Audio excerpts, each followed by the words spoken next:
August 4వ తేదీ సోమవారం, శ్రావణ శుద్ధ దశమి. ఈ రోజున శివారాధన చేయాలి. సోమవారం రోజున మనం శివారాధన చేస్తూ ఉంటాం. శ్రావణ సోమవారాలు కూడా ఎక్కువగా శివారాధన చేస్తూ ఉంటాం. అయితే శ్రావణ శుద్ధ దశమి రోజున చేసేటువంటి ఈశ్వరారాధన అన్నిటికంటే ఎక్కువగా ఫలితాన్ని ఇచ్చేటువంటిది. ఏంటా విశేషం అంటే, శ్రావణ శుద్ధ దశమిని ఆషాదశమి అనేటువంటి పేరుతో వ్యవహరిస్తారు. ప్రతి మనిషి ఆశతో జీవించేటువంటి వారు. ఆశలు నెరవేరాలని మనము ఆరాధనలు, భక్తితో పూజలు చేస్తూనే ఉంటాం. ఆషాదశమి రోజున మన ఆశలు అంటే మన కోరికలను తీర్చుకోవడం కోసం ఈశ్వరారాధన చేయాలి.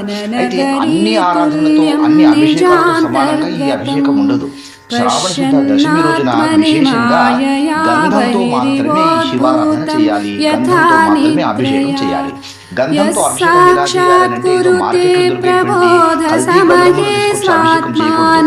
ఒక సానరాయిని తీసుకొని గంధం చెక్కతో గంధమును అరగదీయాలి. ఆ చెక్కను అరగదీసి గంధమును సేకరించాలి. అలా సేకరించినటువంటి గంధం చేత ఈ రోజున ఆ భోళాశంకరుడికి అభిషేకం చేయాలి. శివుడు హాలాహలం స్వీకరించిన తర్వాత ఆయన శరీరము వేడిగా ఉంటుంది కదా. గంధము చాలా చలువ పదార్థం. గంధంతో అభిషేకం చేయడం వలన ఆయన చలువ కలిగి ఎంతో అనుగ్రహిస్తాడు, అపారంగా సంతోషిస్తాడు. కనుక శ్రావణ శుద్ధ దశమి రోజున గంధంతో అభిషేకం చేయాలి.